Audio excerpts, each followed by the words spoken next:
Karl Anthony Towns is a man of many skills. I'm sure by now we are all familiar with his ability to score anywhere on the court, which has led to him putting up shooting splits rarely seen by anyone, let alone big men, and generally being one of the most offensively gifted and efficient scorers the game has seen thus far. Despite all of this success putting the ball in the basket, the public perception of Karl Anthony Towns has taken a weird turn over the past 2 years.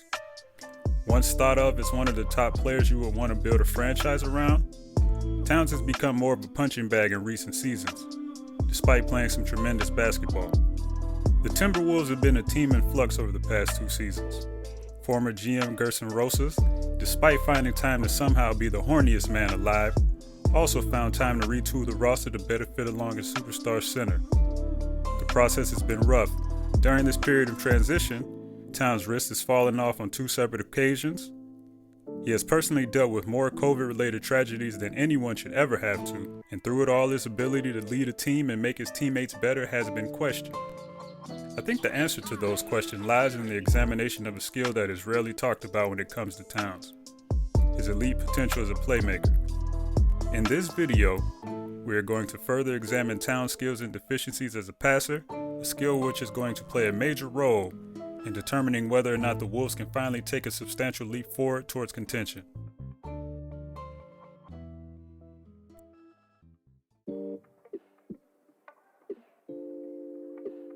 If anyone has followed Jordan Wood's Instagram over the past year, you probably know that our guy Towns here loves to share the wealth. And that generosity extends to the shooty hoop floor as well. Since entering the league, Towns has shown continued growth and willingness as a distributor on offense. Starting in his first year in the league, Towns displayed a few signs of the kind of playmaker he could become. He showed his ability to read the floor and deliver accurate passes as an initiator in the high post area, routinely finding teammates cutting to the basket.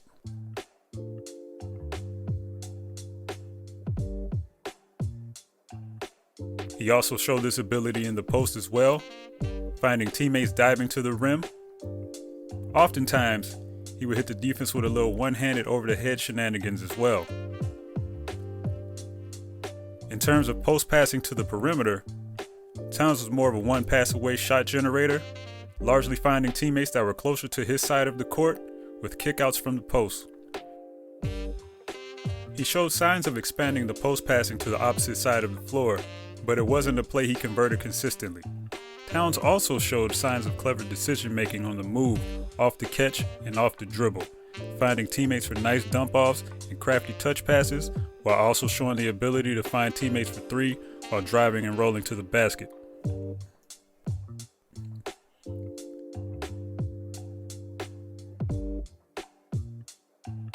In his second year, he continued to make plays in the high post area, connecting with teammates cutting off of him. His decision-making off the bounce and catch continued to develop as well, as he gradually began to scan the floor for 3s more often when on the move, as opposed to opting for the drop-off pass to the big.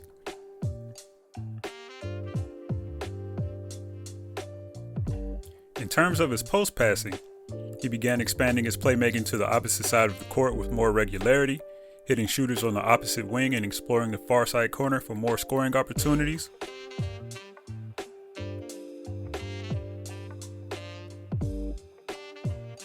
We also began to see signs of him leveraging his increasing three-point gravity for his playmaking opportunities at the top of the key.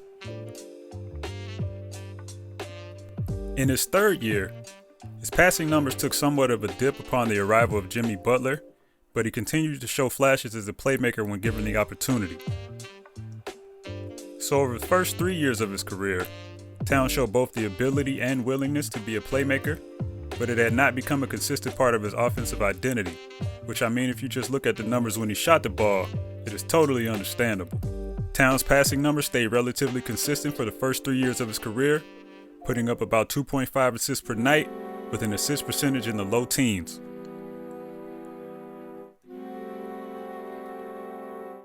With the exit of Jimmy Butler after all of the shenanigans to start the 2018 season, Cat continued the upward trajectory he had been on as a playmaker in the first 2 seasons, seeing a jump in his assists to 3.4 a game and an increase in his assist percentage to 17%.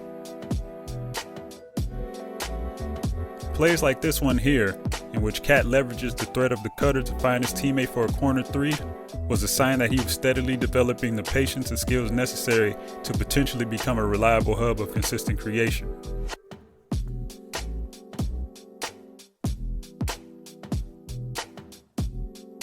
We continue on to the 2019 season, where Towns really appeared to take a leap as a creator, increasing his assist percentage from just over 17% to just under 23%, and increasing his assists per game from nearly 3.5 to 4.5 per contest.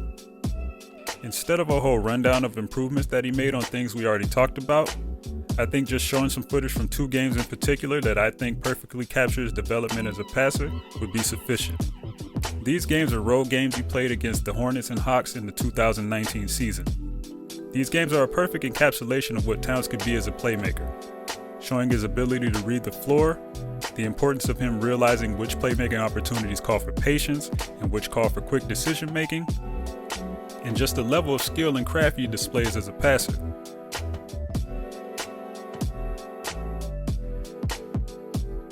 Also, he be killing people with these hilarious ball fakes that I just had to mention one time before I forgot. So over the course of the 2019 season and most of the 2020 season, we know that he had a lot of injury setbacks that kind of derailed him and the team for the better part of those seasons. But when he was available in 2020, he was still a passer on the level he was in 2019, averaging a nearly identical number of assists at 4.5 per game and an assist percentage of just under 23%. This all has led us to next season, a season in which Towns' new coach Chris Finch has indicated that he would like to lean on Towns as the primary playmaker in his offensive system. We have seen Finch have success structuring offenses around playmaking bigs. We saw it during his time in Denver with Nikola Jokic, and we saw it again in his time in New Orleans with the 2 big lineups of DeMarcus Cousins and Anthony Davis. Can Towns have similar success in a Chris Finch-led offense? I ultimately think he can, but there's one small issue that I think Towns needs to fix before he can truly be successful in that offense. And that small issue is Karl be on the court tripping sometimes, man. Wes Johnson makes it a 3-point game. Oh, they get it back just that quickly. All right, now if you read the title of the video, I'm sure you saw this part coming. Kind of buried the lead a little bit, but it was necessary to set the stage to really explain some of his issues as a playmaker, some of the things he has to kind of get better at. Now, I think these things are like notable enough to have a section in the video on, but I don't think they are things that are unfixable. I think they could be fixed, with a little more attention and things like that. But to kind of get a feel for the kind of issues he has as a playmaker that I'm going to talk about, I'm just going to show you one play. It's just going to be one play, and then we'll get into some further examples after that. But I think this one play kind of encapsulates all of the issues he has as a playmaker. Well, most of them. So we're going to take a look at that. Then we'll just get into the analysis from there. Cool? Cool. Towns slings Karl. it, and he leads McDaniels too much. All right, so the 3 things on this play that are relatively consistent in his issues as a playmaker are as follows. He's very excitable as a passer, which I'll explain in a moment. He has several mechanical issues that we need to get into. And we need to look at his anticipation as a passer, which isn't as bad as it sounds right now. Starting with what I call his excitability as a passer, let me just say first that this trait is not actually a bad one to have, because it all stems from a willingness and desire to make plays for others on the basketball court. If you have paid attention to any of this footage so far, you likely could have noticed that Towns really enjoys delivering a nice pass, and he likes to do it in style if he can. Yes, it was I. My machinations lay undetected for years, for I'm a master of deception. You know the feeling you get when you notice something that nobody else notices? That's Towns on the basketball floor. When he sees an opportunity for a pass opening up, he can't wait to try to deliver the pass, with as much flair as the situation allows. This leads to a lot of passes that have too much energy behind them, sailing into the stands or whizzing by his teammates out of bounds. Another place this excitability shows up is in outlet situations. Now, outlets getting stolen are a thing that happens to everyone who does them consistently, but it happens to Towns a lot. Towns has an unnecessary urgency on these passes. It's not a huge problem, but it happens more than it should. The second and more pressing issue for Towns as a passer are his mechanics when he passes, which are sometimes all over the place. Remember those cool over-the-head passes from earlier? Well, when they work, but the setup required to pull off those types of passes is not something that Towns can do with relative consistency due to the defensive attention he attracts. Towns likes to palm the ball and use his height advantage in passing situations, but a lot of the time he does this without regard to his footwork or the defender in front of him. This is especially undesirable in situations where the defense decides to crowd or double cat in the post.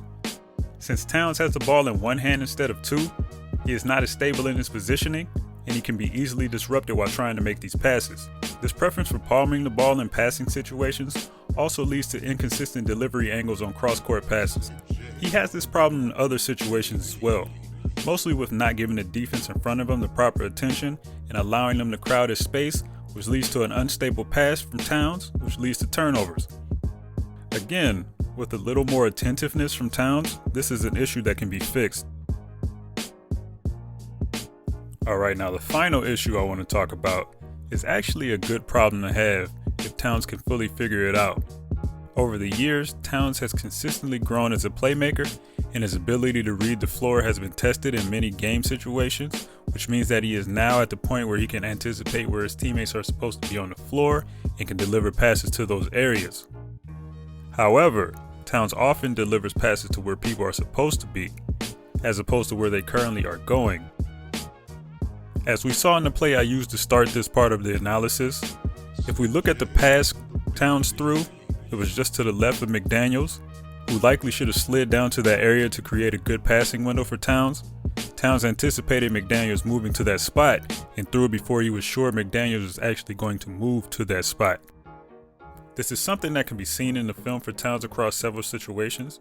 He passes to areas where people should be, even if they are moving in a way to suggest that they are not aware or ready to receive a pass. Again, this is not a substantial problem to have, and with a little more attentiveness with regards to his personnel and their current level of attention, Towns can likely lessen the turnovers that happen in these situations. So to answer the ultimate question of whether Towns can rise to the level of the consistent high-level playmaker that Finch is seeking, I think he absolutely can. The physical and mental capabilities are there in spades, and with the right level of attention and accountability, he can become one of the better playmakers in the league, which would go a long way in helping him regain his footing as a top 10 talent in his league.